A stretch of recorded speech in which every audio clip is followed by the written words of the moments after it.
Good evening, and thank you for joining us. My name is Lisa Gross, President of the San Ramon Valley Council of PTAs. Your host this evening, along with the Danville, Alamo, Walnut Creek branch of the American Association of University Women. PTA is part of the foundation of our public education system. As the nation's largest volunteer-led child advocate. Good evening, and thank you for joining us. My name is Lisa Gross, President of the San Ramon Valley Council. PTA is committed to driving improvements in education, health, and the well-being of all children. We advocate for the safety and welfare of every child and the opportunity for a quality public education. The American Association of University Women is a national organization with more than 170,000 members. Their mission is to advance equity for women and girls through research, education, and advocacy. The Danville, Alamo, Walnut Creek branch has a long history of supporting education in the San Ramon Valley Unified School District.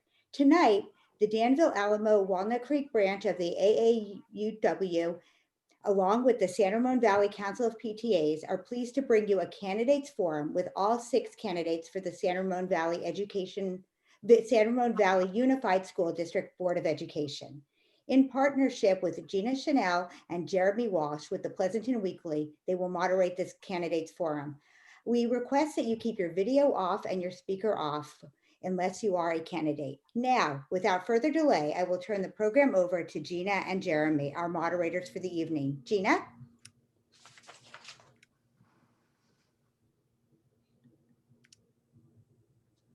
I do that so often. I apologize.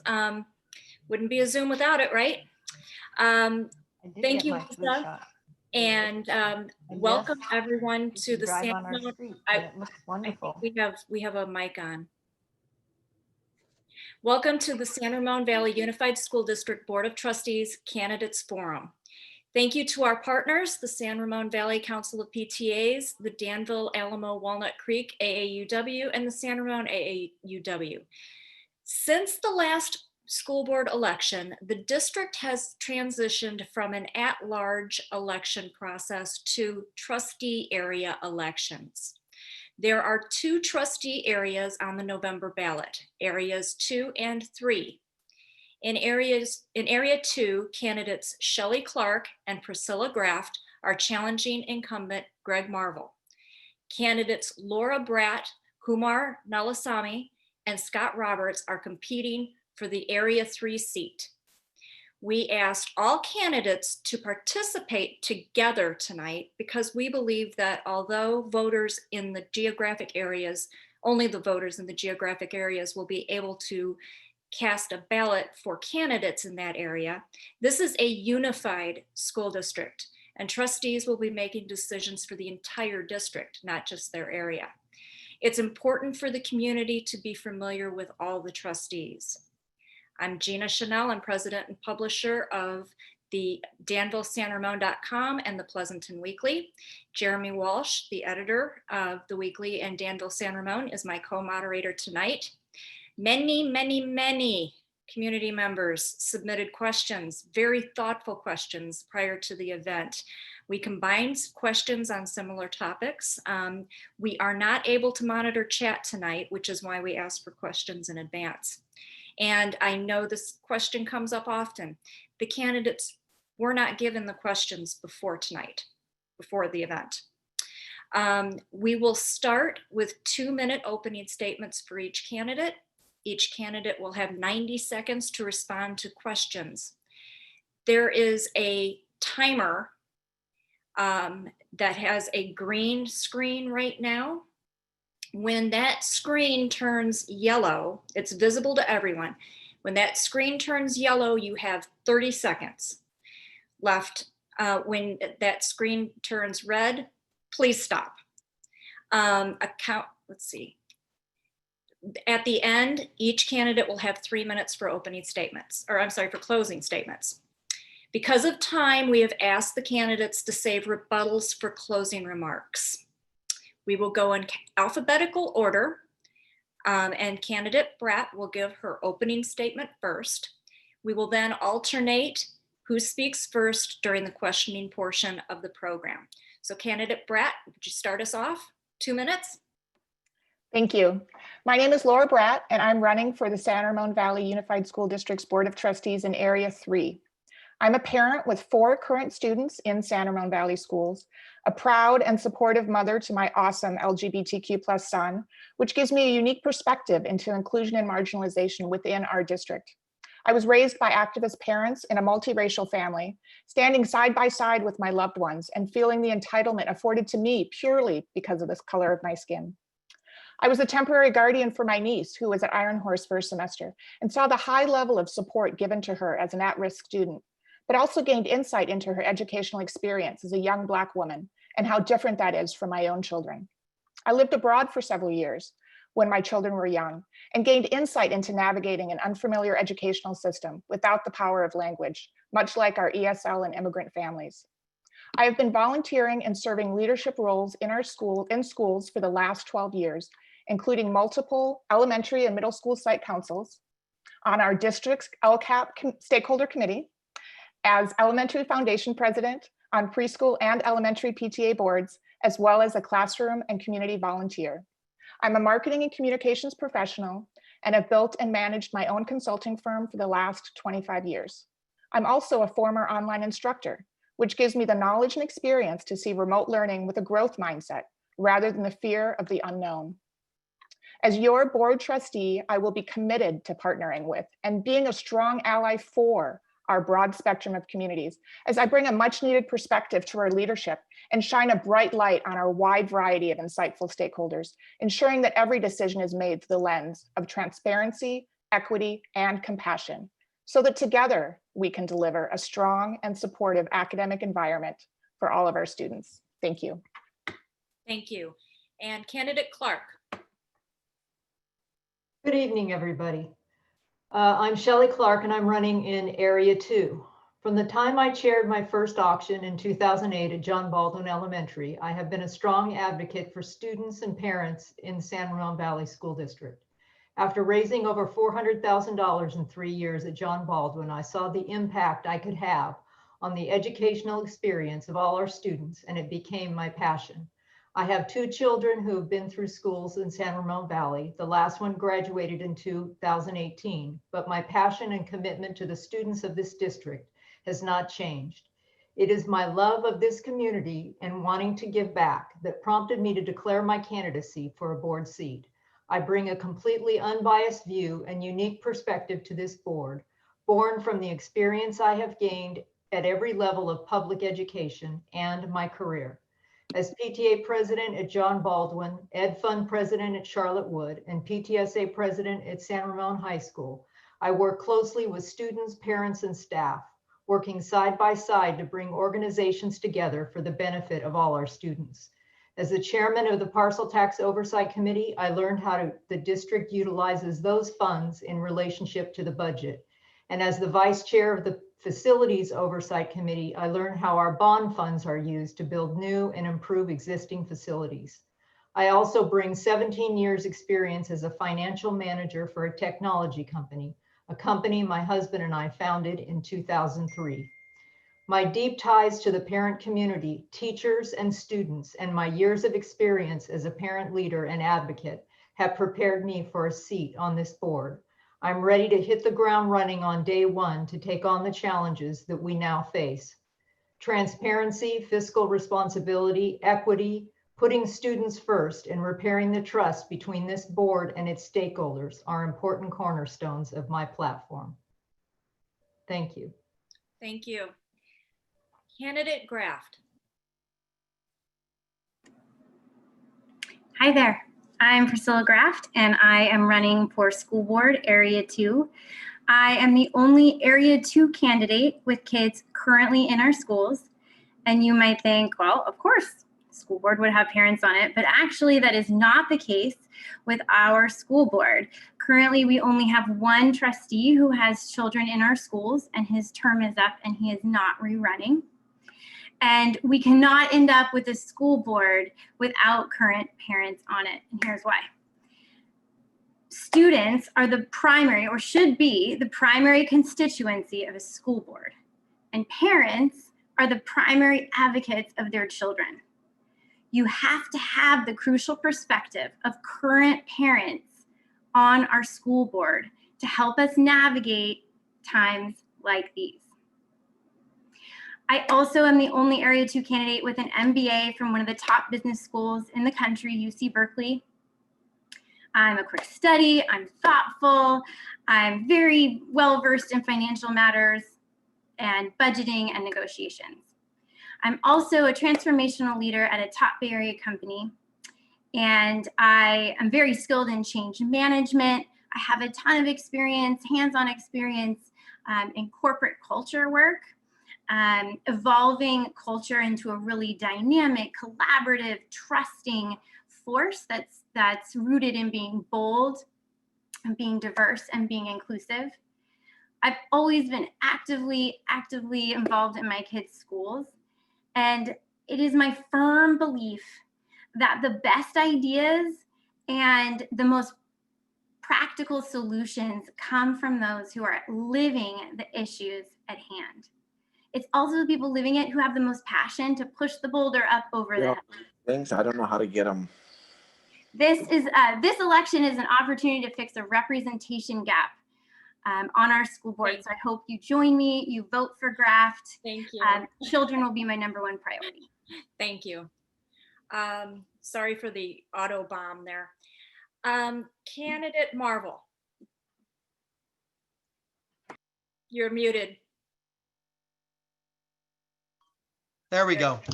Thank you. First of all, I want to take this opportunity to thank my fellow candidates. It is a huge undertaking to want to get on the school board. As you know, I've been doing this now for 20 years. I started my career going to college. At the time I was going to USC in Southern California. I was driving a school bus and making sure the little kids got to school safely. I've spent my entire career then ultimately going into school administration, running large school systems, large college systems, and then 20 years on this board. I've always, from the time I was 20 years old driving that school bus, my goal has been doing what's best for kids and protecting them and making sure that they were as safe as possible and got the best education as possible when I went into school administration. And so the decisions that we all have to make as board members, none of them are easy. They appear easy, but none of them are.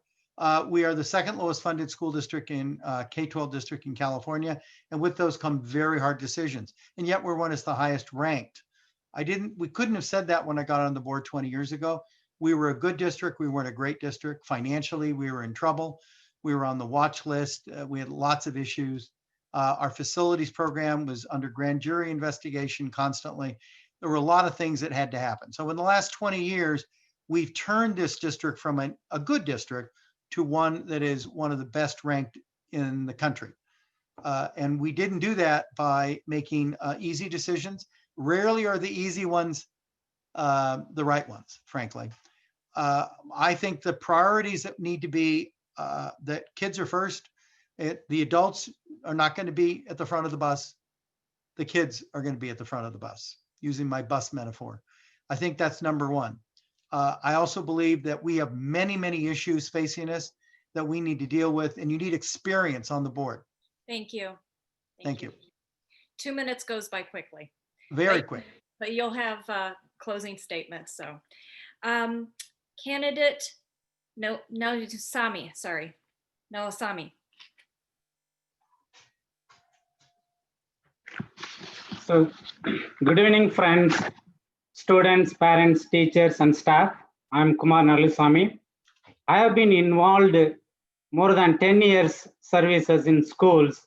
You can look at my background visiting my website, kumarforsrvusd.com.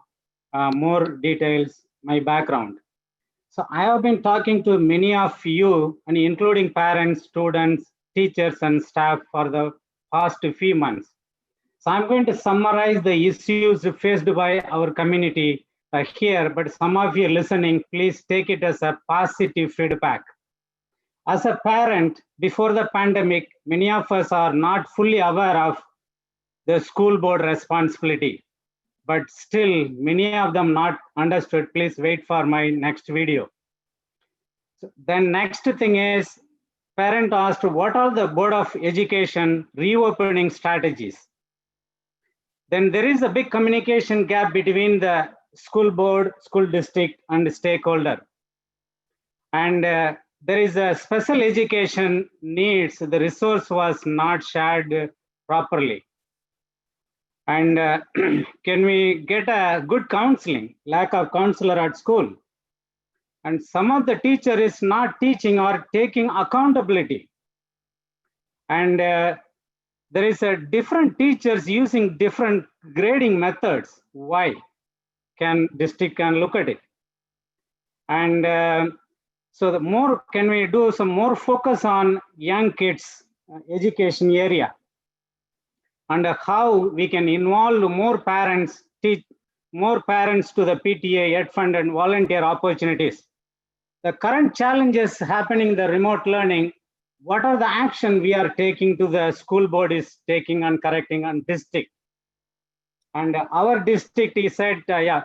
Candidate, I'm sorry, I have to stop you, but thank you. And finally, candidate Roberts.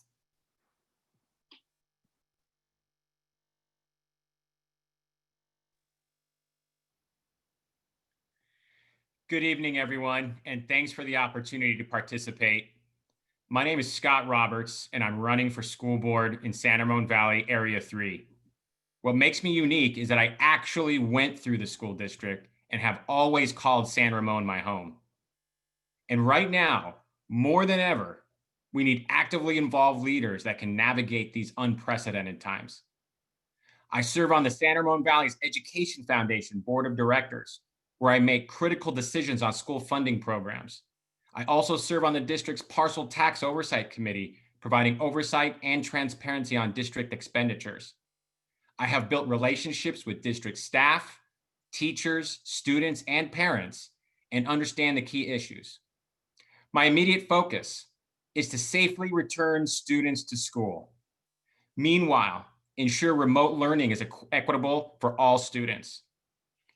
Address the mental health crisis facing our students. I will improve equitable education by pooling resources from public and private sectors, and continue to promote diversity and inclusion within the district. As a financial professional, I have built strategic partnerships and raised millions in capital for underfunded projects. I understand complex budgets and finances to maintain the fiscal health of the district. I'm honored to have earned majority endorsements from both the school board and San Ramon City Council, which includes the San Ramon incumbent Mark Jewett, San Ramon Mayor Bill Clarkson, Vice Mayor Sabina Safar, and County Supervisor Candace Anderson, who all trust my judgment and believe I'm the best candidate for the job. Again, I'm Scott Roberts, and I'm running for Area 3 School Board Trustee, and I hope to have your vote. Thank you. Thank you. And now we're going to start the questions, and you will have 90 seconds. Jeremy, please start us off with the first question. Great, thank you. As Gina said, we will have 90 seconds and we'll be moving alphabetically, switching who goes first as we move along. Don't worry, Gina and I will help everyone navigate whose turn it is to speak. And as a reminder to the audience, we cannot, the moderators, monitor chat this evening.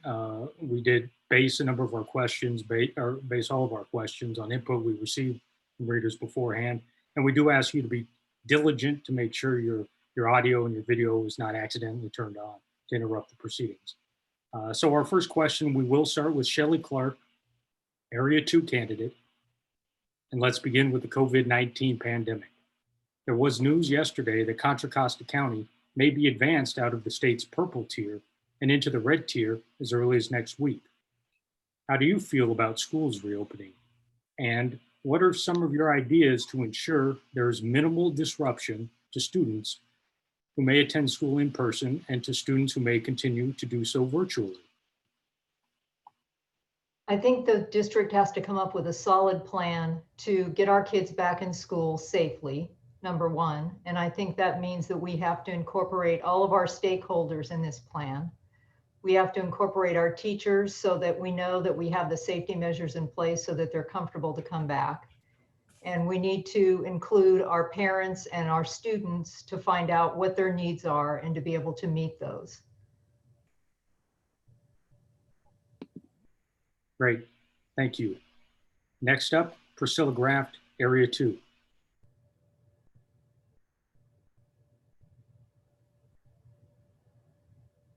Hi there. Can you guys hear me? Yes. Great. I think it's great news that our local county health is improving so that we are advancing on the color scale. And I think our school district is focused on increasing student achievement. And we have seen over the past few months that while distance learning works for some, it does not work for all. There are a lot of concerns, not only academic, but also social and emotional concerns that our students, our families, and our teachers are facing.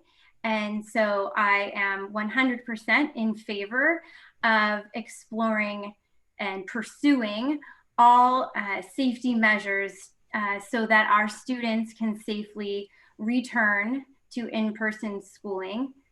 I'm a proponent of keeping a remote option for those families and teachers who cannot return, but I feel it's very important to provide that in-person on-site option for our families and teachers who elect to go that path.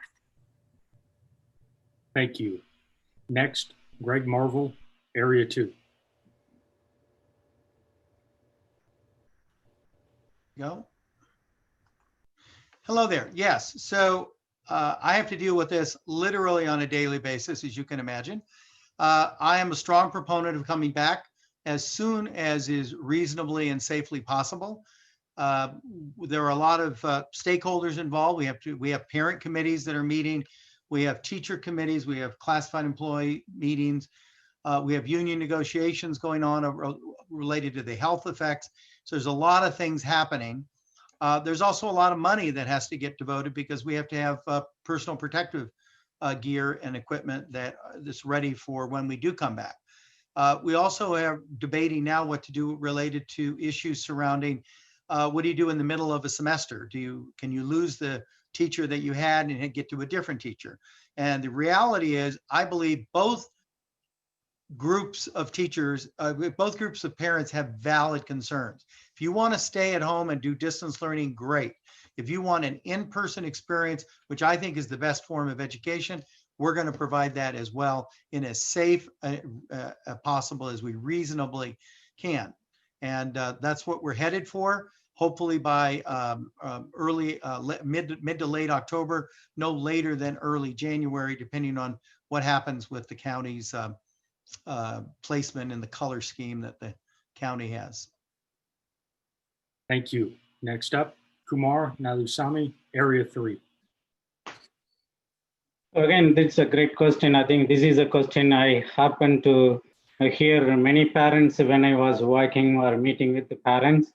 I think it's a mixed concern because younger kids are hard to learn remotely. They want to send their kids in person, but still they have a concern. What are the safety measures taken? That really going to really help them. And the second thing is the older kids, yeah, they are really still happy. They want to see it. What are the steps the school is taking? They want to observe before stepping in. I think I do see that the Board of Education is working with the CDC county guidelines, the purple to red, then they are going to come up with a plan. But I still want to see that the safety measure, how it is taken. But again, it goes, I always say, your voice is my voice. I want to making sure the parents and teachers and students, the comfortness is a very critical making this decision. But it's again, safety is the key. The probability is even though low, the impact is high. I think is a high probability, high impact, or low probability, high impact is a very critical to understand to make a decision. That's my stand. Thank you. Scott Roberts, Area 3. COVID-19 is a serious disease that may remain with us for months. if not years. Considerations we must be made: the safety, health, and well-being of our students, teachers, and staff, communication with students, parents, and the community, the economic impact and worsening racial fiscal inequalities caused by COVID-19. I support safely returning students to school. Every day out of the classroom is a day students fall further behind, especially for our special needs students and little ones who depend on the social, emotional learning so vital to their mental wellness. A natural break in January for everyone else seems to make the most sense to me. Thank you. Thank you. Thank you. And our final respondent for this question, Laura Bratt, Area 3. Thank you. Thanks for the question. So like Trustee Marvel, I too deal with COVID every day as a parent. I see my 4 kids and how they're handling it, the stress, but also the fact that with this fall semester, it's created a sense of normalcy, and the idea of transitioning out of that too quickly and without structure and intention, I think is a concern that as board members, we need to look at, as future board members, I should say. I believe that we need to create a plan, that the board needs to create a plan that provides true intention. You know, there's a phrase that I heard that we're all in the same storm, but not everyone has the same boat. And we need to understand that, and we need to put priority on our special education students. We need to put priority on our TK through 2nd grade students. We need to put priority on our housing insecure students. We need to put priority on our students that are really struggling, where they're having a hard time, you know, being in the classroom in that space of remote learning. And we also have to look at remote learning with a growth mindset and make sure that as we transition back, that we're really taking the stuff that we learned, the things that worked well, and bringing that into the classroom when we go on site. Thank you. Thank you. Thank you. We're going to move on to question 2 now, and going in alphabetical order, alternating. We're going to start with candidate Graft. Candidate, what are your thoughts on the district's budget given uncertainty of state funding, declining enrollment, and other variables? As a board member, how would you determine budget priorities? And are there any areas you would not consider cutting? Thank you. Great question. So I believe that our district budget should reflect our community's values. And our community's values for our school board, for our school district, our students are number 1. And then there's this very important triangle. It's students, teachers, and curriculum. And so our budget needs to be 100% focused on those three pieces of education that ensure that we continue to increase our student achievement. I know we have some definite financial uncertainties ahead.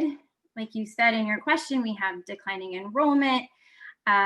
We know that the local control funding formula, it doesn't really work in our favor because of our district socioeconomic status. And I think we have a real opportunity to tap into some of the most innovative, generous and wealthy companies all around us in our backyard. And I, as a trustee, would help set that vision and that tone with my fellow board members. Thank you. Okay, candidate Marvel. Yes, thank you. The budget problem is a long-standing one because of the local control funding formula, as Priscilla had alluded to. It places us second from the bottom in state funding on a per student basis for K-12. Having said that, I've known for 20 years what my priority was, and that was kids. Kids are number 1. Kids come first. adults come second. And so a good example during the Great Recession, we didn't lay people off. We didn't get rid of teachers. We didn't cut massive programs like so many other districts because we didn't want to hurt kids in the classroom. We had built enough reserves to handle that. We had enough reserves to get through 1920. We have enough reserves to get through 2021. 21, 22 will be problematic depending on how much the state cuts us, but we're prepared for it. And my promise, as it has always been for the last 20 years, we will do everything to keep any cuts that have to happen as far from the classroom as possible, and we'll reinvigorate our efforts. Over the last 3 years, we have saved over $30 million in repurposing existing money in the budget's ongoing revenue so that it can manage to go back into the classroom. We'll continue those efforts. The low-hanging fruit's pretty much over, but there's some fruit still higher up in the tree that we're gonna continue to work on. So we've got a good solid board. We got a good administration, the best CFO in the state. We're gonna pull this off. Thank you. And candidate Nallusamy. So this budget is a really challenging time, as Greg Marvel said. I looked at it. There is a decrease in budget to 28 million for this year, 2021-22. But the challenging time we are entering. But one thing is, as I said, the kids is our priority. Whatever it takes, we need to look at it where we can reduce this unnecessary expenditure, or we can prioritize and bring it to one. The second, we need to have a dialogue in our PTA ed fund in that area. We can go back and talk to parents also, what option they can suggest, listen from them and see that what great idea they can bring it and we can incorporate. The third, as Priscilla mentioned, is a local entrepreneur, local business owner, tech companies. There are a lot of people. Education is, when you say, they feel their own kid, they need to support it. That's the way we need to really reach out to them and get the budget. Again, I don't want to compromise anything in this one. Our district is second lowest funded. We should fight and get that fund for our kids. Whatever it takes with my power, I will go and get that fund. That's my answer. Thank you. Candidate Roberts.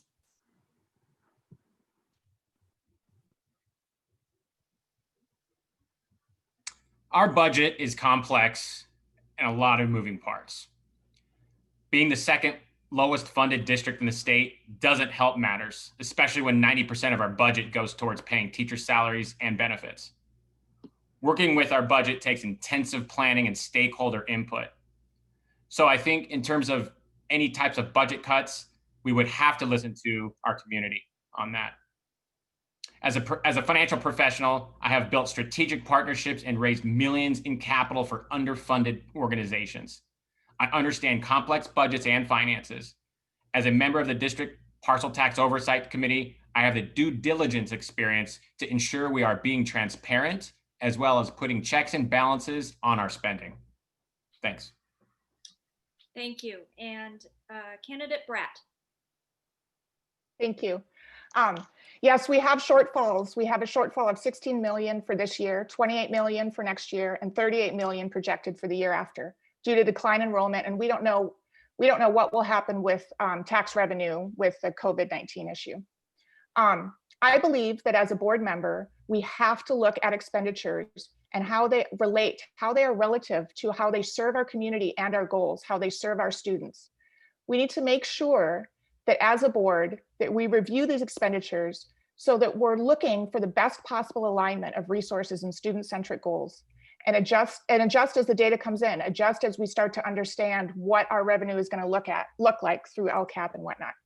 I feel like there have been decisions that have been made in the last year that didn't really look at the true value of those expenditures relative to the students in the classroom.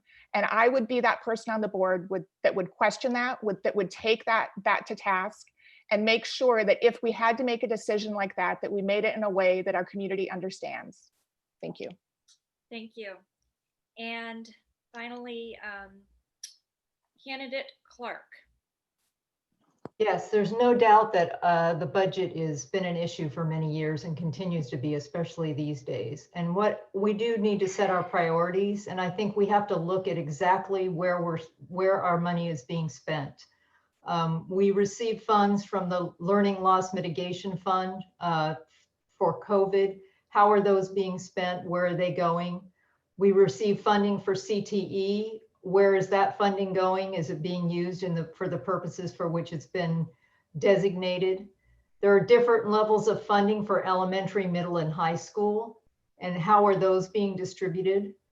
There's special education funding. We need to look at where that's being used and is it really serving our students?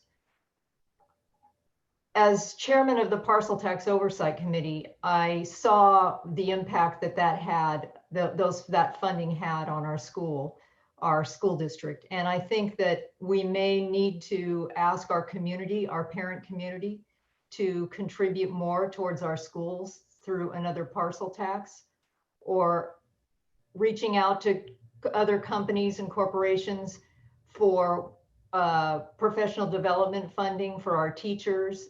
We can get like one-time grants and things like that that can cover some of the shortfalls.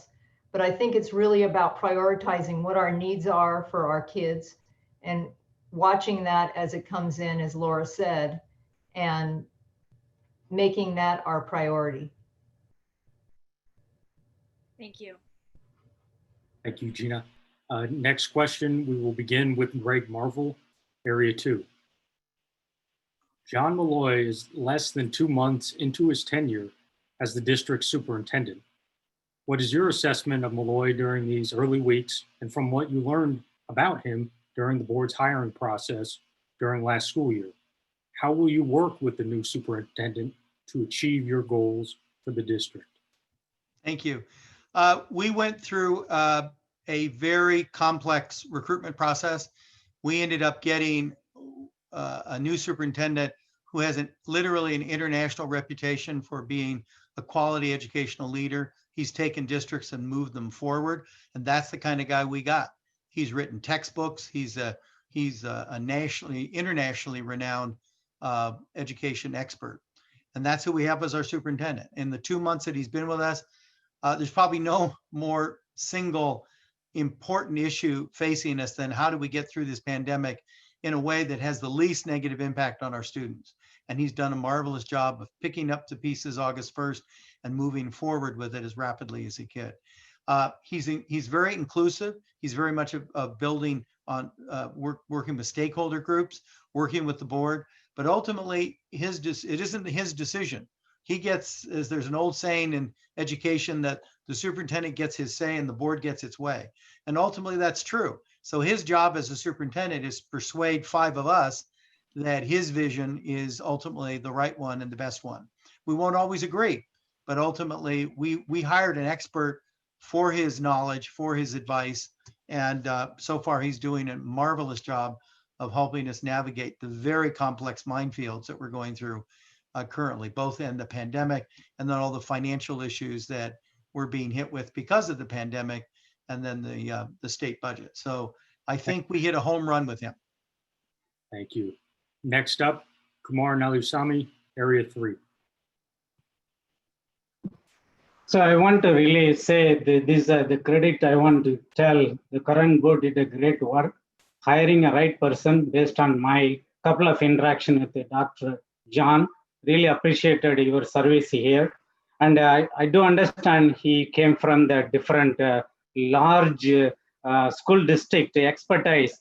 And he's, as Marvel said, he has a really great background inclusivity. That is very important for in this current situation. It is he's very organized and very responsive, very communicative, because he's 1,600 teacher and 1,500 staff. I think he's really doing fantastic work so far. A couple of interaction. I really want to really hear from Dr. John. He has to look at it, how the structure is works and what was done before, because I do have a feedback based on my interaction with some of the teachers and staff, and there is a disconnect is there. I want him to look at it and how he can address it. I'm looking forward to be a great superintendent, him to be proven, and I really want to see that happen. Thank you. Thank you. Scott Roberts, Area 3.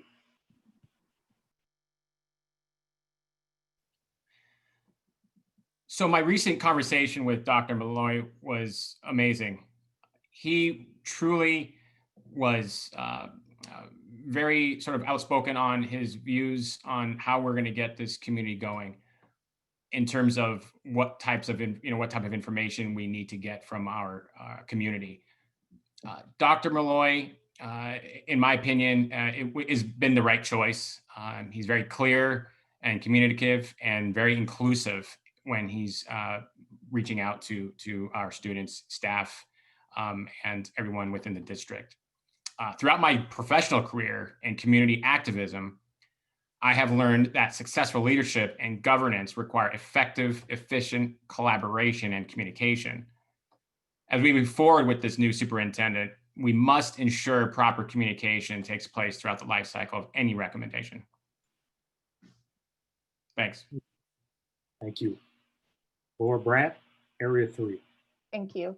As a parent, I am very impressed with Superintendent Malloy. I feel like he's a great communicator. I feel like he is extending a hand to all stakeholders, and he's willing to speak out as well to the board. When I watch board meetings, I see that he takes some questions to task. He doesn't just assume. I don't feel like there's conversations happening that we're not aware of. I feel like everything is laid out for us, which I think is very valuable. And I know with the hiring process, with the feedback from stakeholders, that transparency and trust was very important for us. So I'm very happy with him. I feel like we need to make sure that he doesn't get complacent and that we don't get complacent with him, and we continue to push the ideas and the solutions so that we can continue to build a strong and supportive educational environment for all of our students. I do believe that this is a great hire, and I'm looking forward to everything that he will bring to the district. And I'm excited that he's Canadian. My husband's Canadian. Go Canada, yay. Thank you. Thank you. Kelly Clark, Area 2. I think what stood out to me about Dr. Malloy is his very genuine and authentic communication with the parent community. And that's something that I think has been lacking in our superintendent, and it's something that I highly value. Part of the transparency and collaboration that I think is important for the district, it all kind of starts at the top, and Dr. Malloy is the top along with the board. And he sets the tone for what the parent community gets to hear and the way that it's communicated. And I feel like he's very, very genuine and transparent and does take into consideration all the different stakeholders in the community, and is really, it comes across in the way he communicates that he's really trying his best to give the community, the parents, teachers, all the information, and is very succinct and clear in the way he does it, and is very genuine. And that's what I appreciate the most, I think. And I think that moving forward, he's going to be a great asset to the community and to the school district. And I would look forward to working with him. Thank you. And our final respondent for this question, Priscilla Graft, Area 2. Yes. Thank you. Thank you for the very good question. I think that Superintendent Malloy came in at a very complicated time. Some of the most complicated times. I don't really wish that on anyone. And I think that he has definitely brought a new style, a new availability to the families of this district that was really sorely lacking before him. And that helps to bring the community together and feel heard. I think he has done a good job of bringing his team together and working through the elementary school waiver requirements and the safety requirements for reopening secondary schools. So I know myself and many fellow parents are kind of cheering him on. So I'm hopeful. I look forward to working with him as a trustee and visiting school sites regularly and really continuing to open up the communication from the top to our families in this district. So like what I'm seeing, and I'm hopeful. Thank you.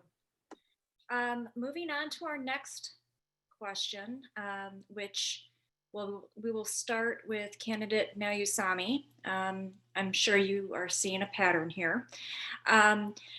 Candidate, there were very tense labor negotiations this spring and included a vote to strike should the impasse had lasted much longer. How would you characterize the district's current relationship with the teachers union, the San Ramon Valley Education Association? Given budget constraints and uncertain funding we've talked about, how will you work to recruit and retain high-quality teachers? I think one thing is that is very important. I always say is our students are our future leader, our teachers and staff are our heroes. That's why I call it myself. And very important, I think it's a challenging time. I know what they are deserve for it, they can ask. But what we have at it, one thing is what I have seen, negotiation is a key, because it's not like always you give or you don't give, that's not a thing is, but you have to really be transparent. What you have, how you can help them. You can tell them, they can ask a 10 thing is, ask them to prioritize what is the top 5 thing is you can implement right now. That is where you need to really work with them, build a relationship. I think is it all human being. And another thing is they are in the front end. We need their support. We need to help them, whatever the possible way to do that. That is a very, and the teachers, another thing is, I was having a discussion with our Mrs. Rebecca Khan. We are talking about how we can help them housing or whatever other option we can give that. I think is we need to find out to help them, whatever possible, they can really take care of our future leader. That's a very important thing is, I would think. Thank you. Candidate Roberts.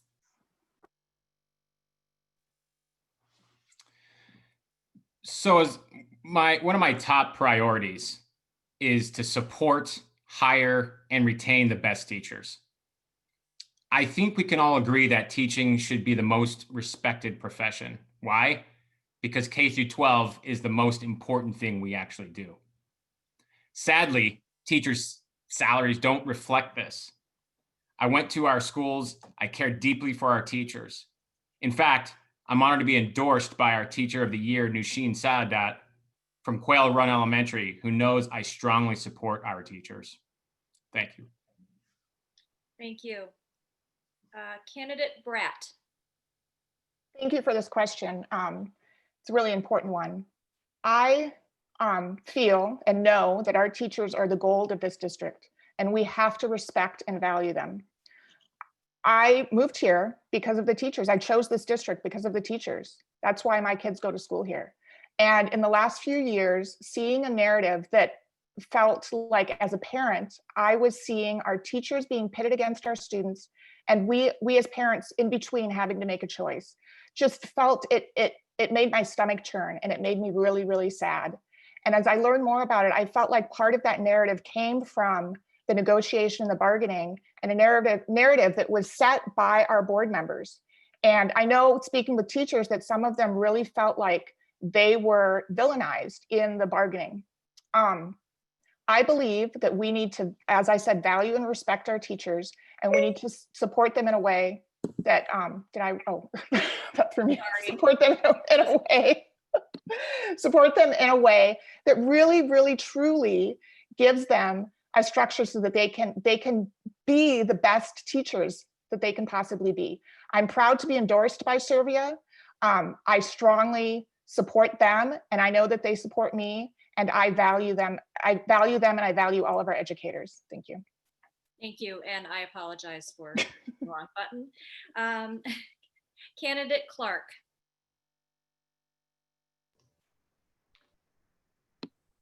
I think the relationship with our teachers is one of the most important foundations for a strong and highly academic and successful school district.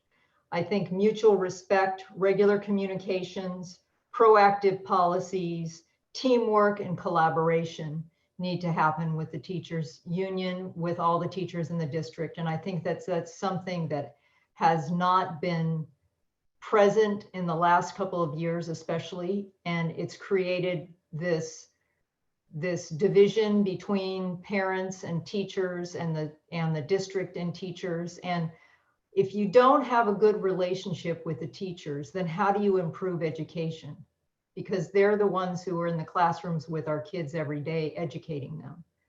So I am also proud to be endorsed by SRVUSD because I value our teachers so much, and I feel like having a district that is welcoming to teachers and that tries to support them in the best ways that we can attracts teachers to want to come to this district to work. So my hope would be, and I would work towards trying to make our district a place that is healthy for teachers and that they get the support they need, along with supporting our students in the same way. Thank you. Thank you. Candidate Graft.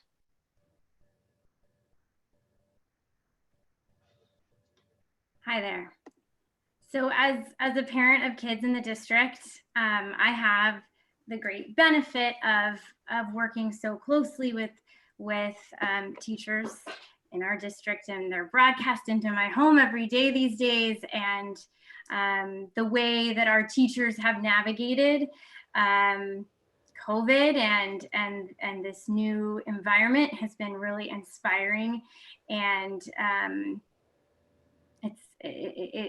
it's been great. And I think that if you go back to what are the keys to increasing student achievement, it's a focus on students, it's a focus on their teachers and the curriculum. And so I think that when we look at our funding decisions, our budget decisions, our compensation decisions, we need to make sure that they're fully supporting those three pieces: students, teachers, and curriculum. And I know, it's been said, well, our superintendent is paid in the top 10% compared to other superintendents, and our teachers are paid in the top 10% of other teachers. And I just don't think that tells the full story. I think I think we need to look at the discrepancy in pay between teachers and administration. And we need to think about, our community's values and how much we value teachers. And we need to be leaders when we think about, Thank you.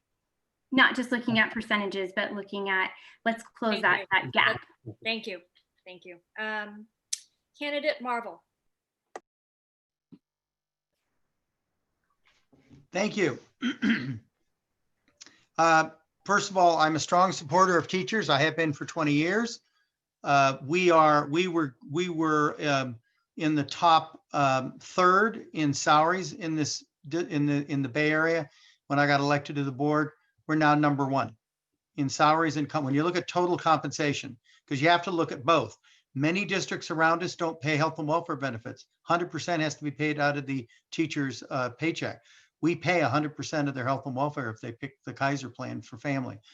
We pay a phenomenally good salary compared to other districts. And when you take salary and benefits combined, we are number one in the Bay Area and in the top 10%. But we're second lowest in funding in the state of California. I want to point that out because I want people to understand that even though we're the second lowest funded, we have the highest paid teachers. We didn't get there by not prioritizing our teachers. Our teachers are what make us a great district. I believe in them. They're doing the best they can. And we've got to do everything we can to continue to pay them. But under the LCFF funding formula, every year we get less and less money because of the way the funding formula is set up. And yet we still manage to give equal or higher raises than we have. 90% than other districts. 90% of this district's budget goes to people, goes to our teachers. And we need to recognize that, that we're not, I mean, it's a good soundbite, but the reality is we give a massive amount to all of our employees, and we need to continue to do that. We need to move on, sorry. Thank you. The next question, we will start with Scott Roberts, Area 3. With various occurrences of racist, homophobic, and/or threatening graffiti being found at or around different schools throughout the district over the past several years, plus some similar incidents involving SRVUSD students on social media making headlines, how will you address issues of diversity, inclusion, and equity for all of our students? And what proactive steps can our Board of Education actually take?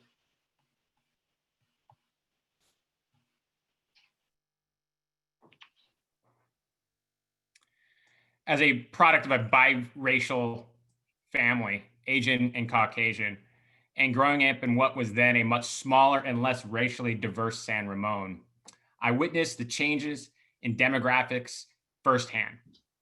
For me, diversity is not just about color of our skin. It's the abundance of ideas and talents garnered from a variety of life experience and cultures that give needed perspective to build and strengthen a community. One of my platforms is to promote diversity, equity, and inclusion within the district. Today's schools are increasingly multicultural and multilingual, with students from diverse social and economic backgrounds. As a first-generation Asian American, I've personally experienced racism and know the feeling of not being included. There's no question that I'm the strongest candidate to improve race relations within our district. Thank you. Thank you. Next, Laura Bratt, Area 3. Thank you. This is a very important question. I think that we need to make sure that as a public school district that we provide a safe space, a safe place for everyone to feel truly empowered to learn. And we need to do that by creating and fully supporting everyone's diversity, everyone's difference. And we start in early elementary by giving kids the skills to build cultural and social literacy so that they see the world and all of its glorious differences as a celebration rather than out of fear of the unknown. I think that we need to, as a district, we need to look at accountability. We need to make sure that when there is racist or homophobic or sexual harassment or gender equity issues, that we are holding people accountable for the marginalization that they're creating.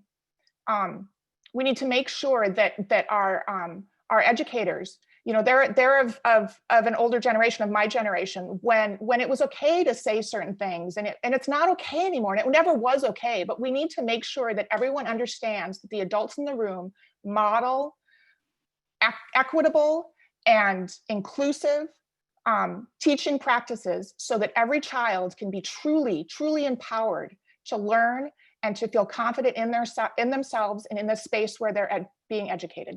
Thank you. Thank you. Shelley Clark, Area 2. Really important. Thank you. This is an important question, and I think it's talking about us really holistically educating our children. So educating them as a whole, not just academically. And that means more education in the areas of ethnic studies, in the area of curriculum, anti-racism programs like No Place for Hate and Teaching Tolerance. And No Place for Hate was something that we brought into the high schools that had a profound effect on our students. Breaking Down the Walls, which is another program for social emotional learning. And it's about students coming together in groups and telling their story. And when you hear someone else's story and you learn about where they came from and who they are, it breaks down those walls that we have a our kids have up because they really don't know each other and they make judgments based on that. Professional development for our teachers in cultural proficiency. So they know how to effectively engage with people of diverse backgrounds. I think there's many, many different areas that we need to go into to address this issue, not just one area. And it means curriculum, it means professional development, it means programs for our students and also programs for our parents so they can understand the biases that they may have that they may not even know about. So all of it can come together to create a change in the way that we think. Sorry. Priscilla Graft, Area 2.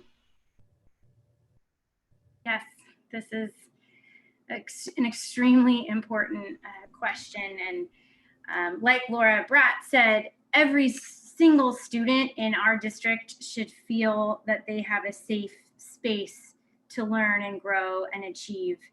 And I think that social and emotional education is so important these days. It always has been, but it's something that we are now, crafting programs and material around, and we really need to lean in to educating students and making sure that they are culturally proficient and kind. And these are things that you should start at a young age with programs like Soul Shop. You should continue them with programs like Teen Esteem in middle school and throughout high school. I think it's very important to teach our children about how to the pros and cons of social media usage and the dangers, and this piece of learning is so critical. And I see that we have some really great programs already rolling out through the district. And as a school board trustee and a parent with kids in our schools who has seen our youngest students really benefit from this education. Sorry, time. As a reminder, you can always tack on in your closing statement if there's a point you'd like to make. Feel free to circle back at that time. Next, Greg Marvel, Area 2. Hello, everybody. When it says unmute myself, I thought I already had. There we go. First of all, it helps when you're the caboose in this train, because I've heard all the other candidates. There was nothing I heard from the other candidates that I don't agree with. I think they're all great ideas, and many of them we're already doing and will continue to do as we work to try to root out issues.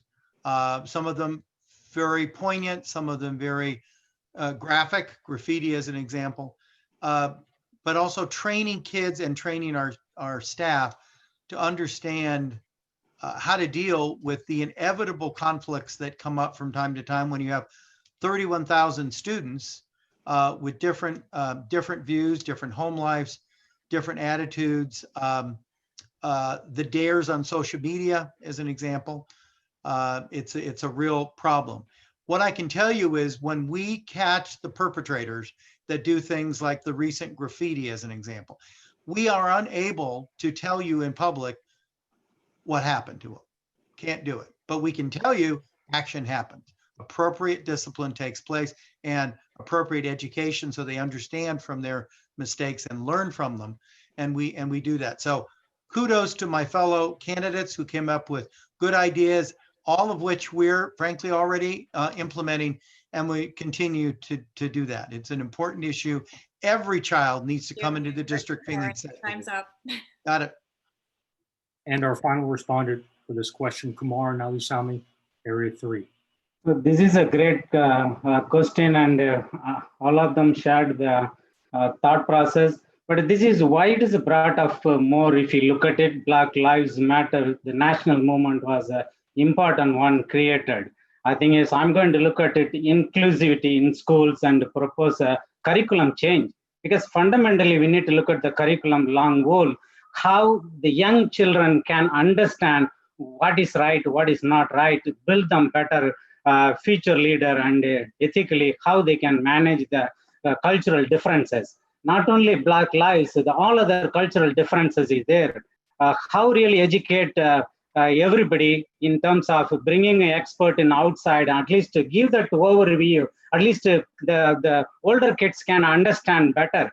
That is a very important area need to focus. I think is the curriculum needs to be a critical area to really start with and changing this dynamics. And the more cultural program, the different diversity, we need to bring it in the school level.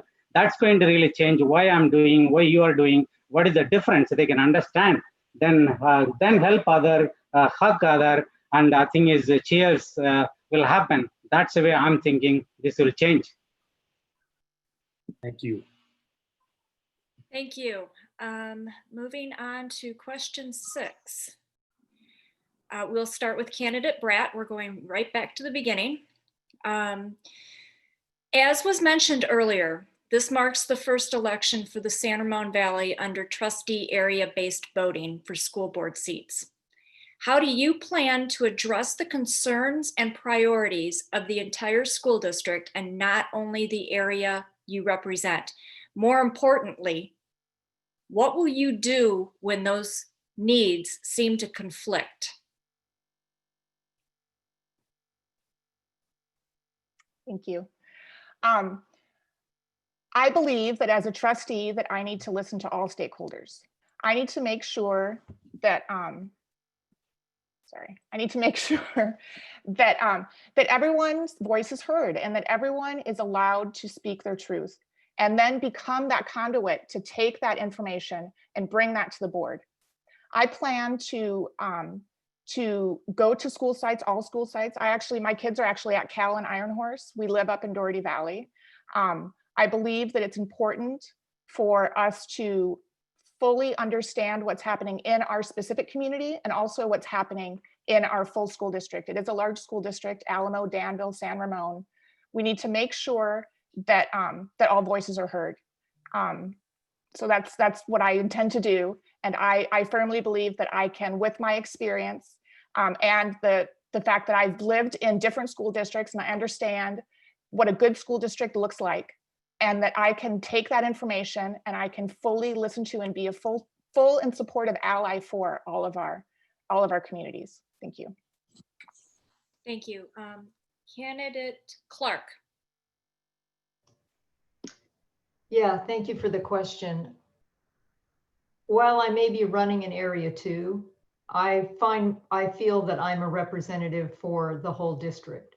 So as Laura alluded to, I would want to listen to all stakeholders in whatever area they live in, do my own research and investigation on whatever the questions are, whatever the concerns are, to try to get all the input that I can and all of the information that I can.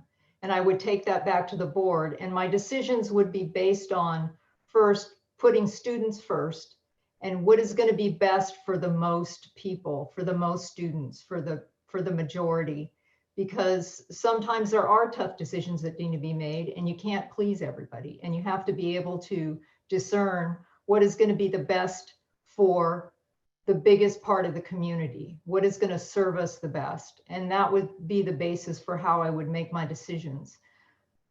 Working in PTAs and ed funds and all of that, my children weren't always like the recipients of all of that work. The kids were the recipients in the whole school district or in the whole school. And that's how I've always conducted myself. So I would do that going forward also. Thank you. Candidate Graft. Yes, thank you for the question. Although I'm running in Area 2, I don't see areas beyond that. In fact, even in all of my campaigning, I'm talking to everyone in our district. I'm listening, I'm learning from everyone, because we are a unified district. It doesn't matter what school you go to or teach at. We're family. We are all in this together. And I have some really great ideas for how trustees can stay connected. I think we should have trustees assigned to school sites. They visit monthly, then we rotate so that trustees are really getting a sense of the exemplary teaching and also opportunities at the different sites and in the different levels. I want to hold office hours. I would never restrict it to my particular area. It would be office hours open to anyone across all areas in the district. So I think that the district thrives when we all work together, when we all listen to each other, and that's where you get the real power and the momentum is everyone working together as a unified district. Great, thank you. Candidate Marvel. Yes, well, as a current school board member, I had the joy of deciding that we would go to area elections and what those areas would look like.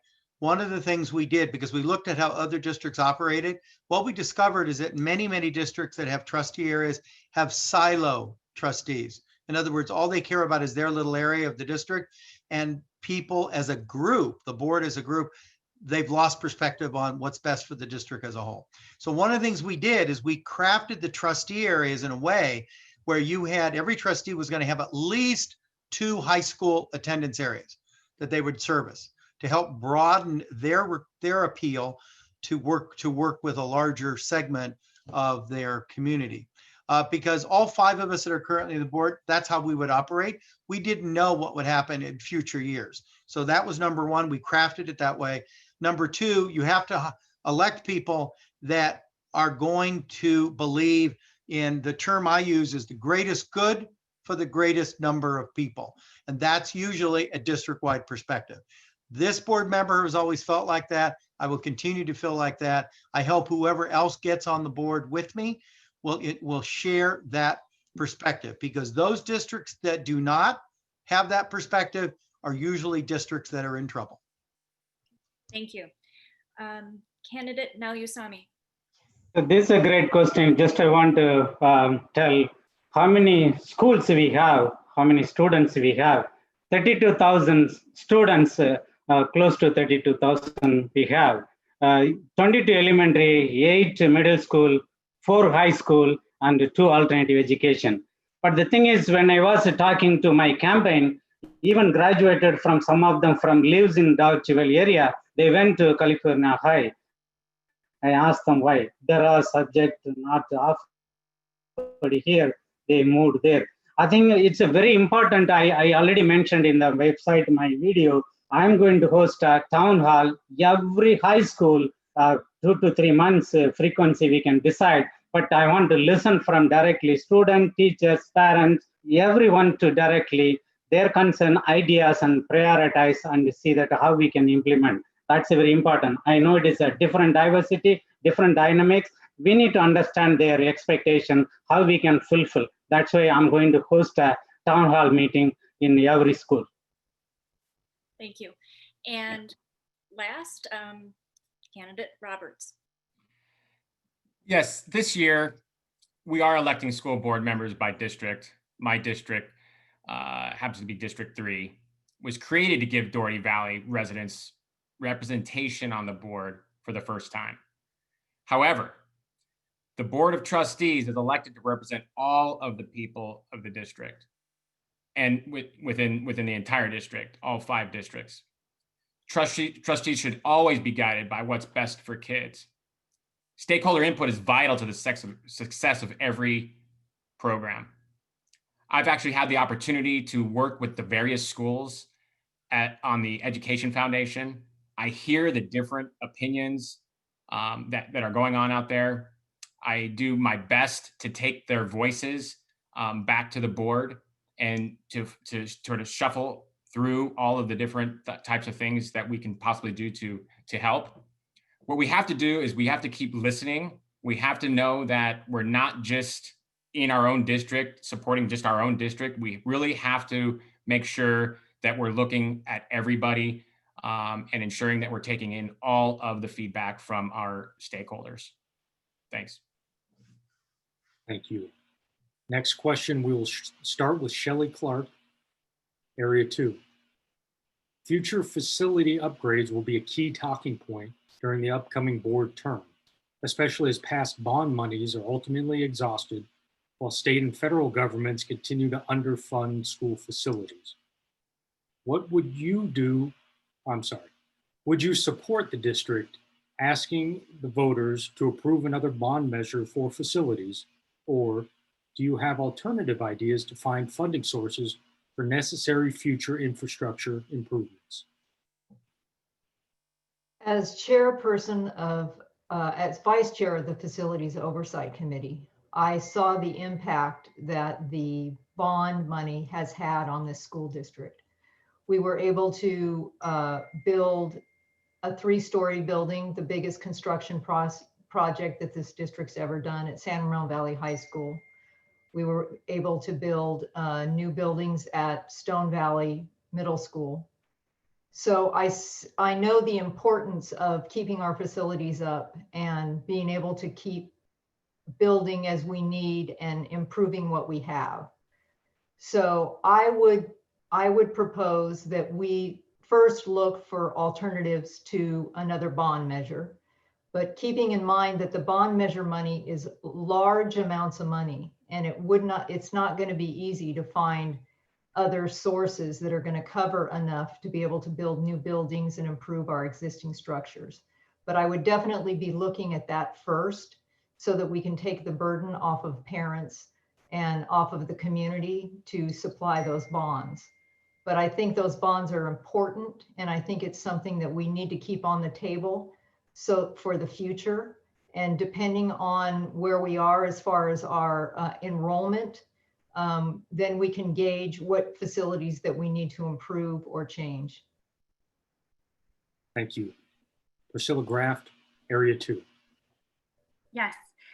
I would not at this time support the district's asking voters to approve another measure. I think that the burden on our parents is very heavy already. In fact, I think that, you know, as a trustee member, I would ask that we do or push to do what I'm calling an energy audit, to look at all of the things we're asking parents to subsidize, to fund, and figure out what are those fundraising opportunities that are actually giving us the highest return. And we owe it to our parents to help focus our asks so that they can feel confident that when they invest time, energy, money, that they are going to see the fruits of that labor, and that it is going to yield a high return. So. Thank you. Greg Marvel, Area 2. Thank you. I've been on the board long enough to have been through 2 bond measures and the majority of that money spent on our facilities. One of the things we have is a statewide reputation of having one of the best facility programs in the state of California. We have billions, with a B, billions of dollars in facilities that have been built and then have to be maintained by this district. 3% of our budget, general fund, is currently set aside to maintain the existing infrastructure. And then we have spent, in my time on the board, about 1.5 billion in new schools, but that's principal and interest avoidance. And then about another 700 million on bonds actually paid for by the voters. My time on the board, the 9 new schools were built without taxpayer money. The other school facility bonds were the generosity of the public. They gave it to us, and we did a marvelous job. Under budget, on time. We spent only about 15 million in managing it. Other districts that are smaller than us with twice as much bond money spent 150 million on managing those facility bonds.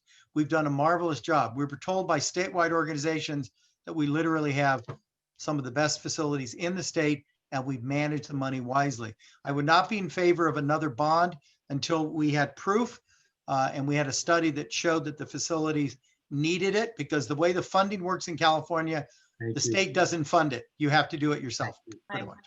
Thank you. Appreciate it. Next up, Kumar Nallusamy, Area 3.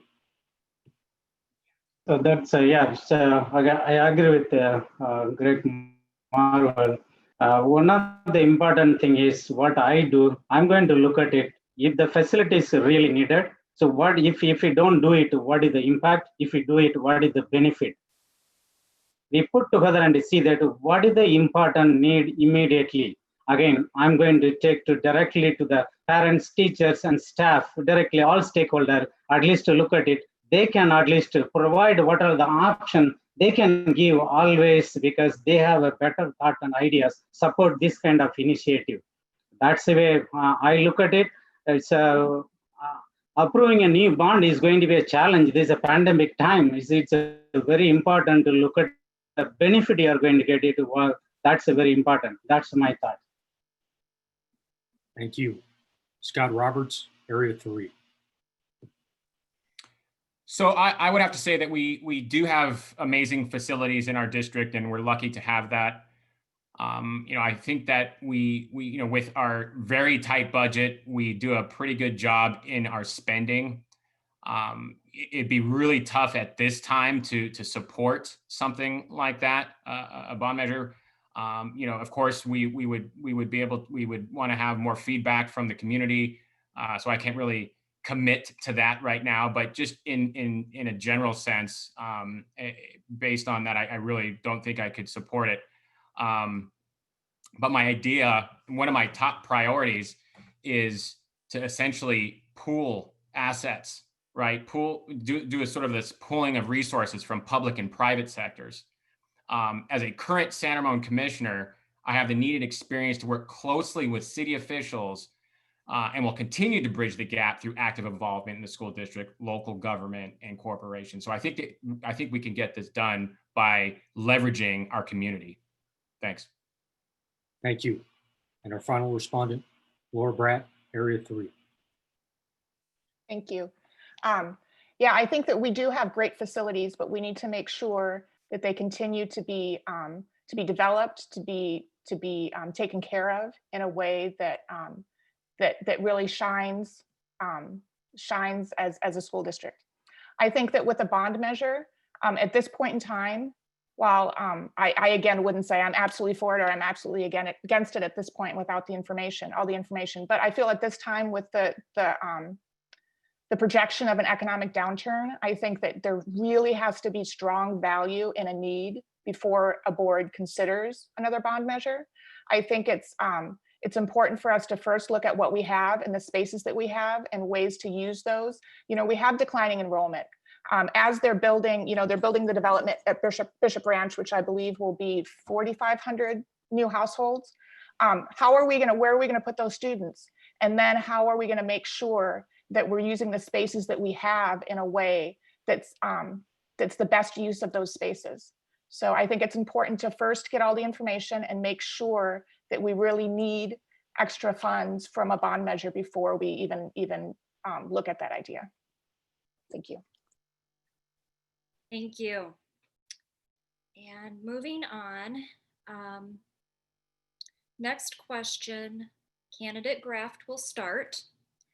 How will you engage students to help shape policy and program changes to encourage the positive evolution of the district and their own education?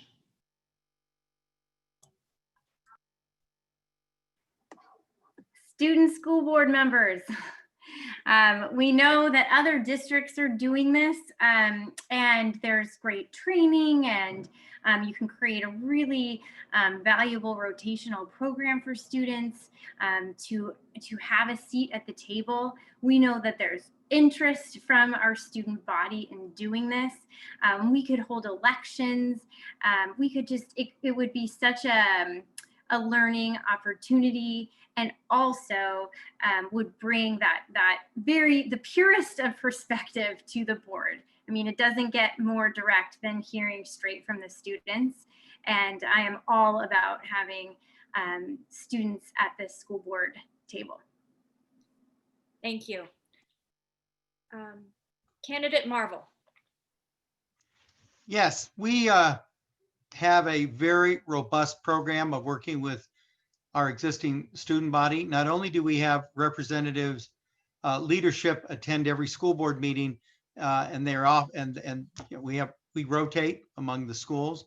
So we give every school an opportunity to participate at the board table as a student board member, number one. Number two, we have a very extensive student input program. I just had a meeting this week with 25 kids from throughout our high schools about how distance learning was going and getting feedback. And we took feedback. We then provided that information to the superintendent so that things can be adjusted accordingly based on the feedback we got from all of the secondary schools, what was working, what wasn't working. So we have an extensive program with our students as well. The goal for us is to make sure that every child feels when they leave us at the end of 12th grade, that every door of opportunity has been opened for them. And that we've done everything we can as the adults to make sure that that is in fact the reality for every child in this district when they leave us. Thank you. Candidate Nallusamy. So that's a really great initiative. I said again, the students are our future leader. We need to develop them and provide this opportunity, bring them multiple level to our Board of Education area. And another thing is, whatever need to provide support, even school level, again, this is another thing is going back. We have to create a more opportunity to grow our future leader to step up, and at least they can learn. They can be a better future citizen. This is a great opportunity to really give opportunity for our young leaders. Another thing is we can invite them or the board member as a team. We can meet them each school level council and see that their feedback, or they can come to the when I propose the town hall meeting, they can share it, or the closed door meeting, they can have their open thing is what they really feel. That I want really adopt and make changes. That's why my thought. Thank you. And Candidate Roberts. Thank you. So I had a really great conversation with a student actually in this past week who sits on the LCAP committee. I really wanted to investigate how well we do in terms of the feedback from all students, parents, teachers. And the feedback that I got back was pretty amazing. This group gets together and really understands and sort of prioritizes the needs of our community within the schools. I think that, you know, going forward, she did mention that, you know, there could be some improvements, and of course, there's always room for improvement in terms of how well we're listening, especially right now in terms of many of the teachers that I've talked to who say that, you know, they feel that they're not being listened to, and you know, we're making a lot of changes and without their input. So I think that, of course, we could always make changes and make some improvements. But, you know, something that I would continue to do is continue reaching out. I would probably incorporate some things like facilitated focus groups, some workshops, more surveys. I think I like this survey that's going out right now that Dr. Malloy has talked about. I think it's really going to capture a lot of the information as to what families and these students are asking, individual families and students are asking for, maybe more interviews. But again, I think we do a pretty good job of our feedback from the community and from students. Sorry, we have to move on. We're going to try and squeeze in one more question. Candidate Bratt. Thank you.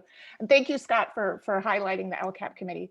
I've been a member of the LCAP stakeholder committee for the last 4 years, and I can't tell you how wonderful it is when I sit at a table with students and get to hear what their concerns are, how they're feeling, how they're navigating the space that we as a district are creating for them.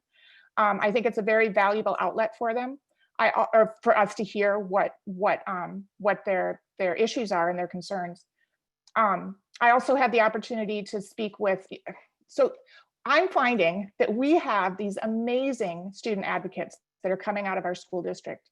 It has boggled my, it's just been wonderful. I had the opportunity to speak with a young woman who graduated from Doherty Valley, Tiana Day, who is a woman who was one of two who organized the Black Lives Matter protest on Golden Gate Bridge.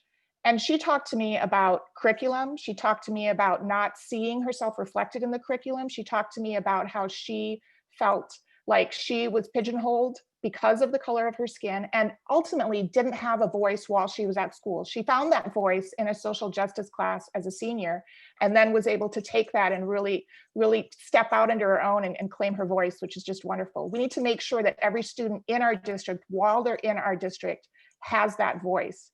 And we need to make sure that it's not just the leadership kids, that it's that kid that sits quietly in the corner. It's that student that feels marginalized in their PE class. It's that student in special needs that feels like they're not really included. We need to make sure that everyone is heard. Thank you. Thank you. And final candidate here, candidate Clark.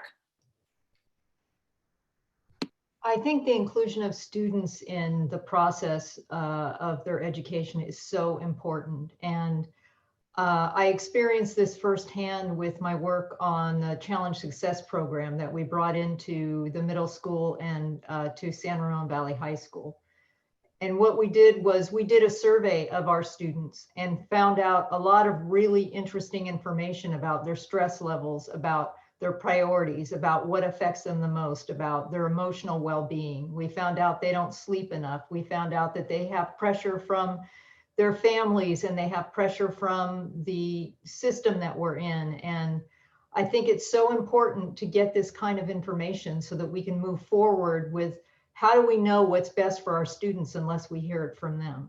So as part of my platform, I have a democratically elected student council as an advisory to the board so that we can make sure that more than once a month or on a rotating basis that we hear about what the concerns are from our students and their families so that we can more adjust what we're doing and look at the programs that we need to bring into the schools. Also, as a board member, I would want to go out to the school sites and meet with not just student leadership, but different student groups to find out what their concerns are, what their needs are, what they're liking, what they're getting, what they're not getting.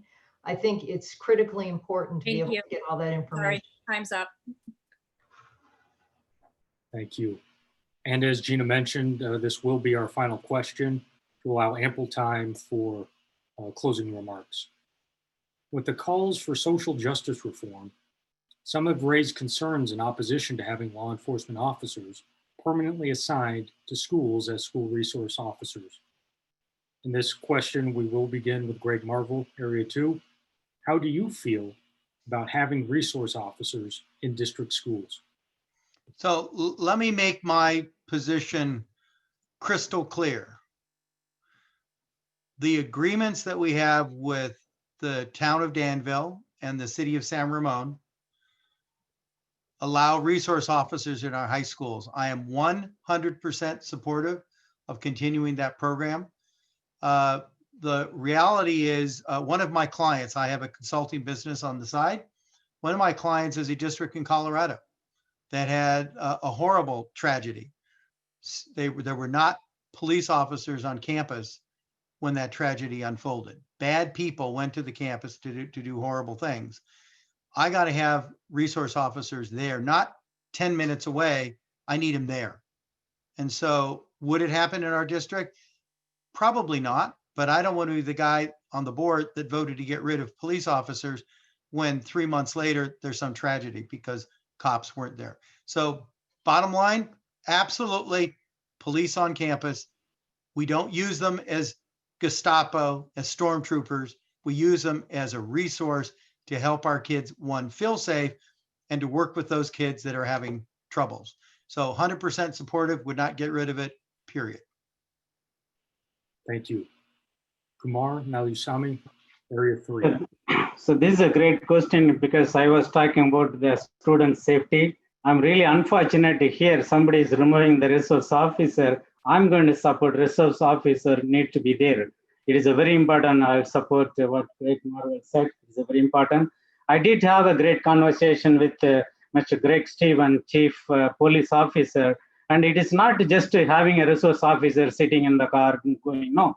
He has to create this environment, at least students and staff feels it is a safety is a very important. How connected, that is a very important. And he did mention he has a program for younger kids to have at least the summer program, at least coach them and have some kind of seminar, understand how the safety is important. I think it's very important to look at it. This, we cannot remove this. I 100% support. It is very, very critical to have a resource officer in this school, every school. Thank you. Scott Roberts, Area 3. So let me just first off start in terms of where this all, I think, started. What happened to George Floyd and countless other Black lives is appalling. So I do want to say that Black lives do matter. And so does Black healthcare, Black jobs, and Black education. But in terms of that, I support strongly our police force. I've been supporting them for years, ever since I've been in this community. We are in a very safe community. I think that our police keep it that way. And in terms of on campus, I think that police essentially provide a lot of that emotional support for our students. Students can feel safe knowing that there is a police officer nearby or that can be there for anything that could go wrong. So I think that in general, I mean, our police is something that we should support. I'm out there pretty much every year for the National Night Out with our police officers. I had the police chief on the phone, or on a Zoom call, so that they can meet and talk to students. Again, I think that it's important that we have our police, and I completely support everything that they do. Thank you. Thank you. Laura Bratt, Area 3. Unfortunately, police don't make every student safe. Some students see police officers and that makes them more afraid. And I think that we need to understand and be truly inclusive for all of our students. We don't have enough counselors. Police officers are not counselors. They're not social workers. We need to make sure that we're investing our money in counselors, not just academic advisors, but counselors, social and emotional wellness counselors that can speak with our students and make them feel safe, make them feel truly safe in the space where they're learning. Not feel like there's someone that's looking at them, that might arrest them, that might see them as a perpetrator just because of the color of the skin or the hoodie that they wear. We really need to make sure that we honor and respect every student. And I think that while there's issues with safety, there's also issues with security and coping for our kids and making them feel safe in their hearts and knowing that they aren't going to be, that there isn't going to be someone that's going to grab them by the neck and say, I know you did this, even though they weren't even in the space. Okay, we need to make sure that we have more counselors. That's the bottom line, in my opinion. Thank you. Thank you.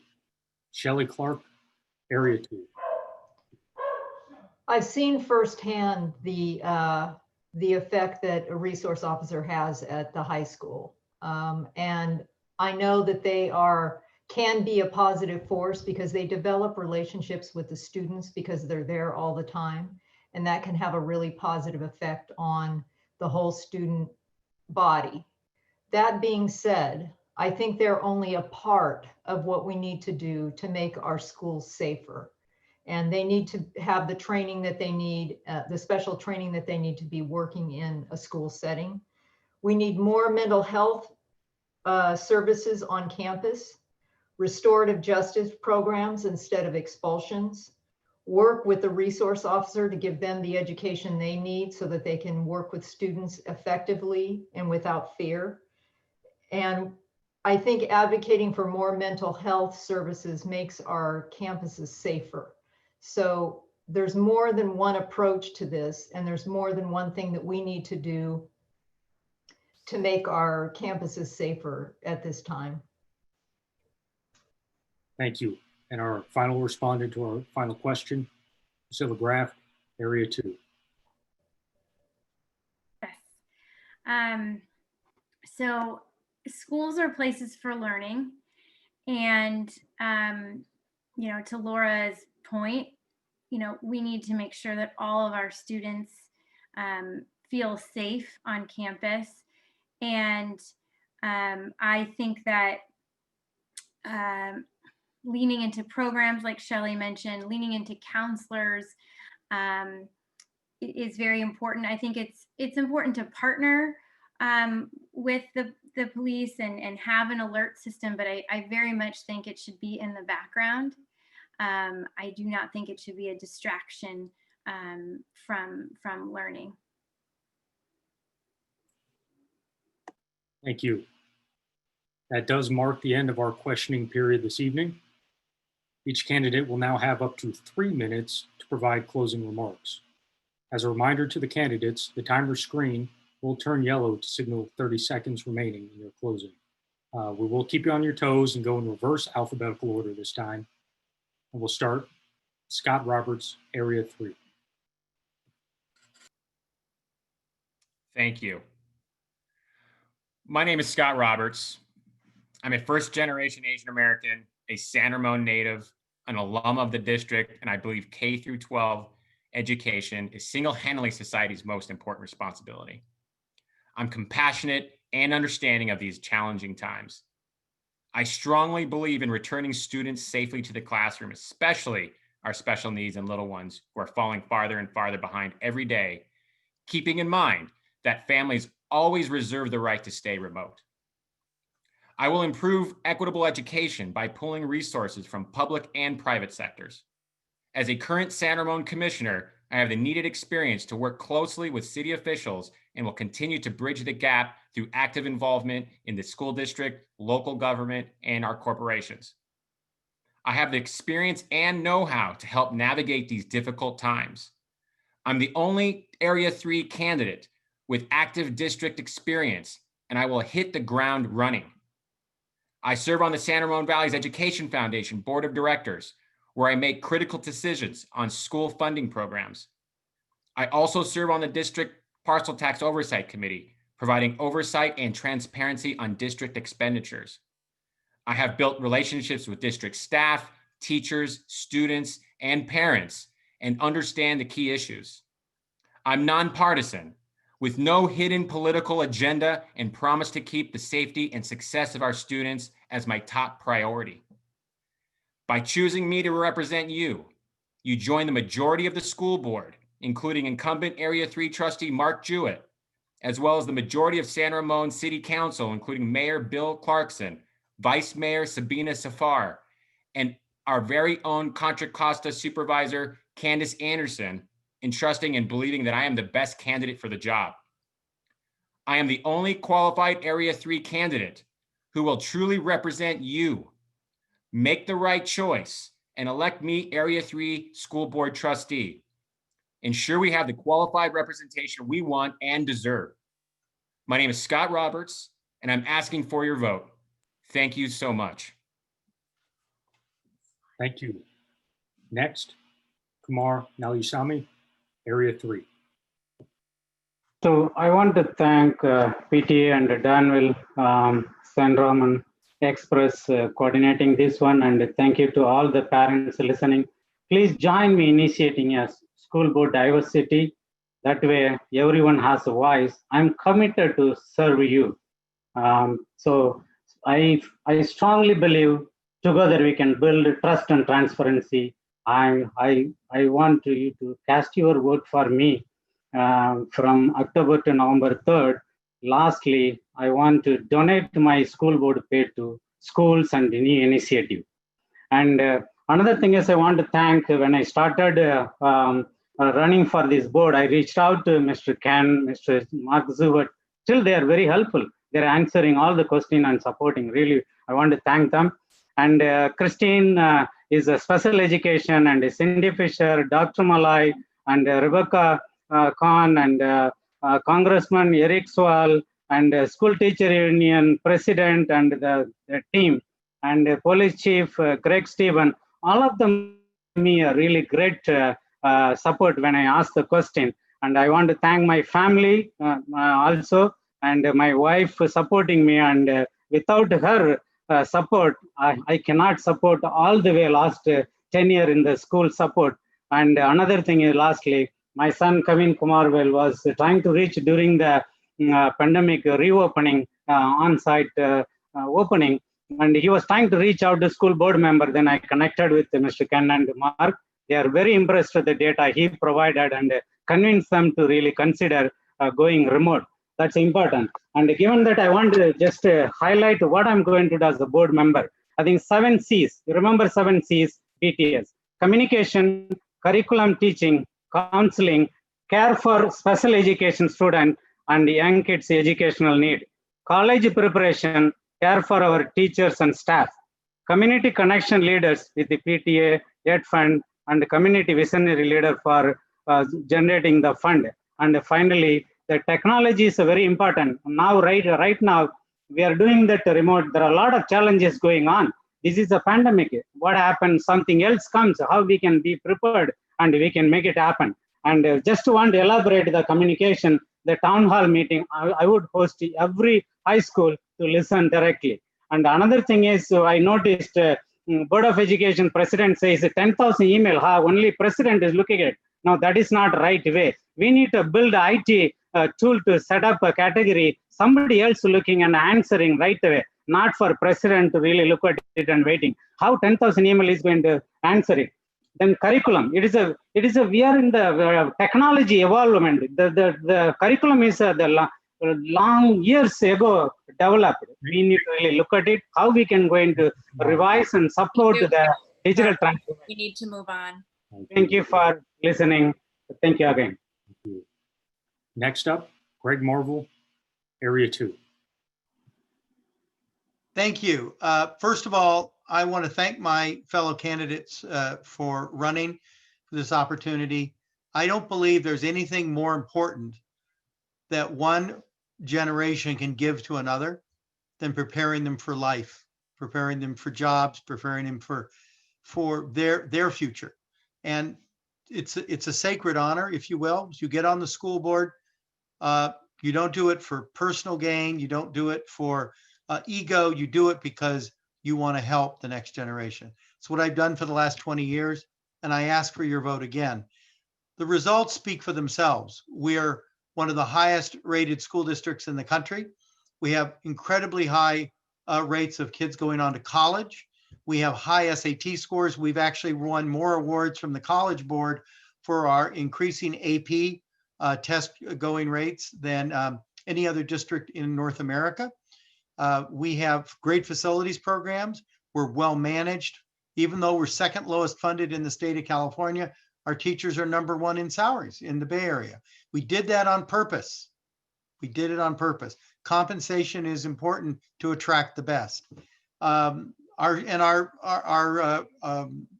real estate professionals tell us that that is one of the reasons we have high housing values in the Valley is because of our schools. #1 reason for high values of homes in the Valley, our education. In the next 4 years, we're hit with one of the strongest kind of a bringing together of multiple issues that we got to deal with effectively.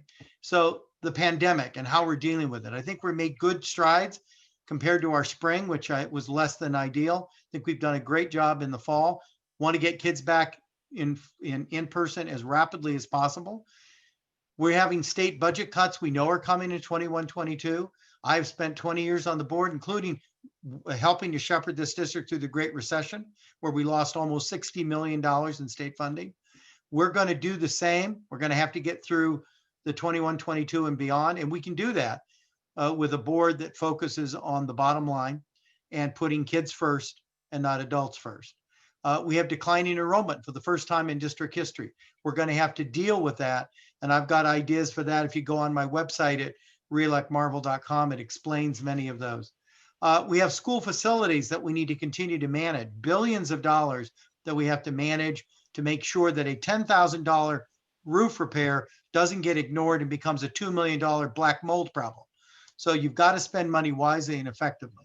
And finally, we have to continue to ensure, because teachers leave us all the time, retire, we have to recruit the best and the brightest to come to work in our district. You do that by maintaining a quality program. Thank you, Mr. Marble. Next up, Priscilla Graft, Area 2.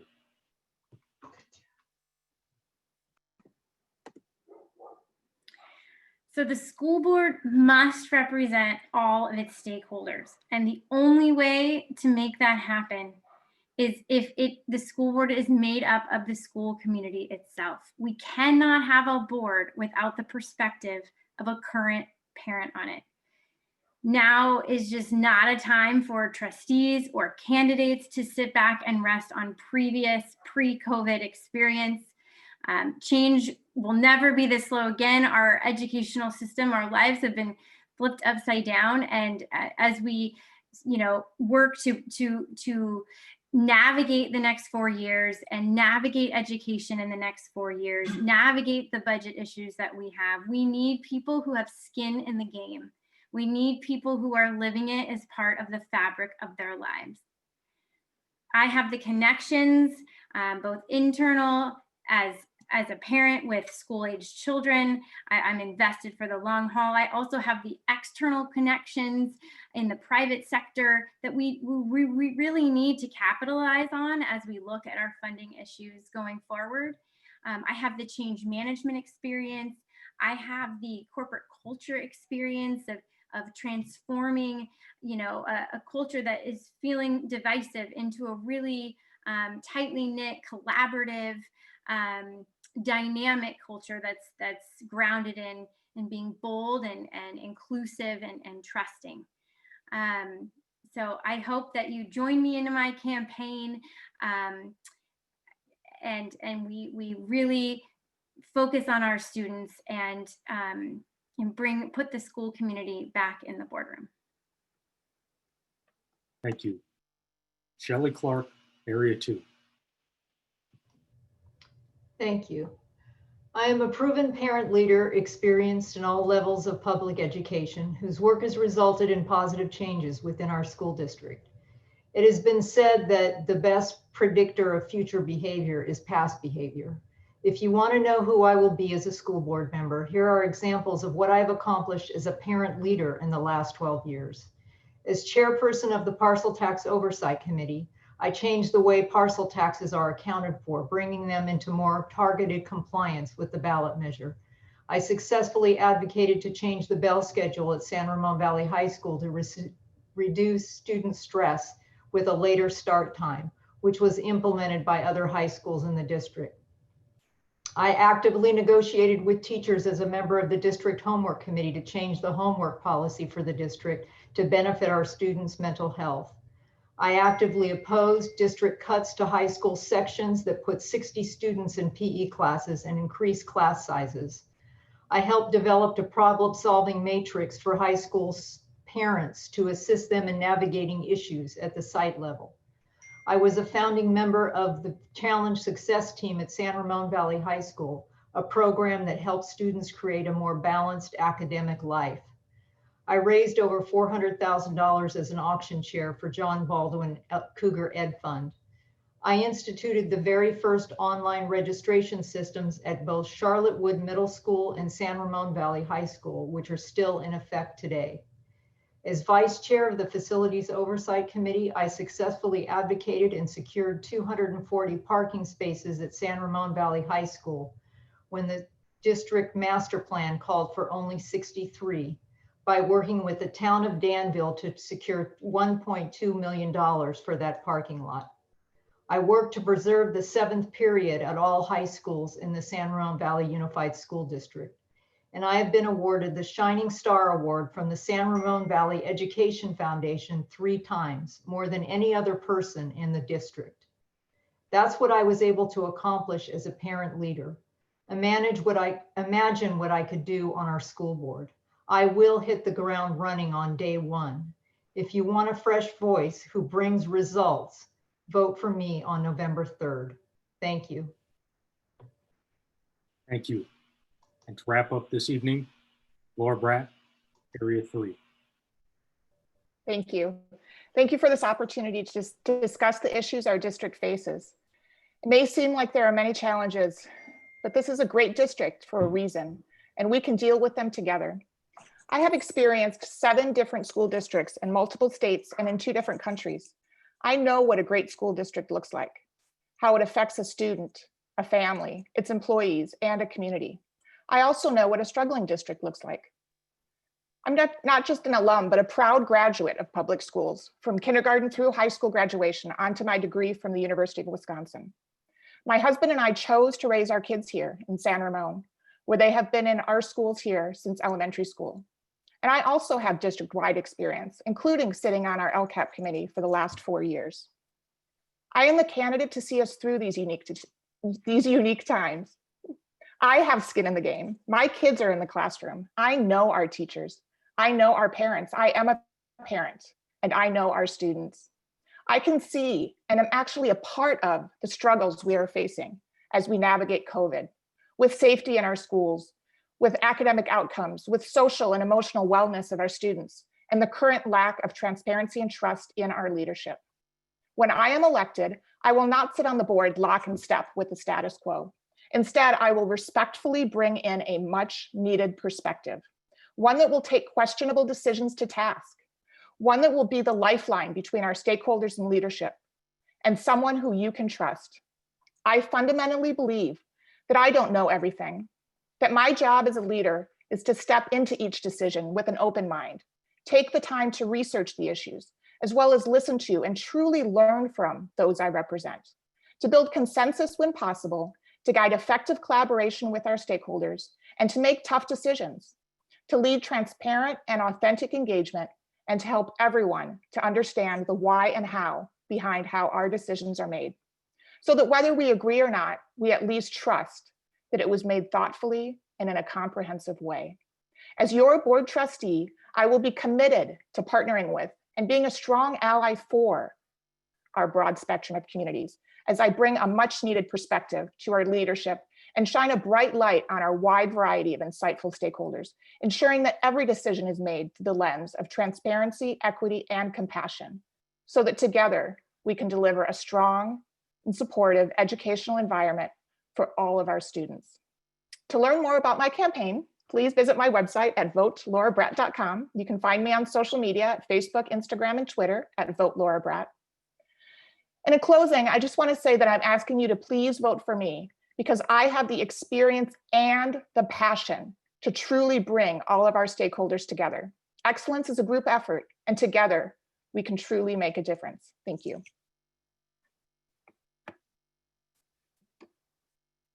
Well, thank you. And on behalf of Danville San Ramon, I would like to thank the candidates for San Ramon Valley Unified School District Board of Education for participating in this forum. A recording will be available on the San Ramon Valley Council of PTAs and DanvilleSanRamon.com websites very soon. And we will have a story in a few days on Danville San Ramon, DanvilleSanRamon.com. Tomorrow, Jeremy and I will be moderating the mayoral and city council candidates forums for San Ramon. So the mayoral forum will start at 6 p.m. The council candidates will speak at roughly 7:30. So you can find more information about that on DanvilleSanRamon.com. DanvilleSanRamon.com and its sister publication, the Pleasanton Weekly and PleasantonWeekly.com, are the most trusted news sources in the Tri-Valley. You can stay up to date with our free weekday e-newsletter called Express by signing up at DanvilleSanRamon.com/express. We would love to have you.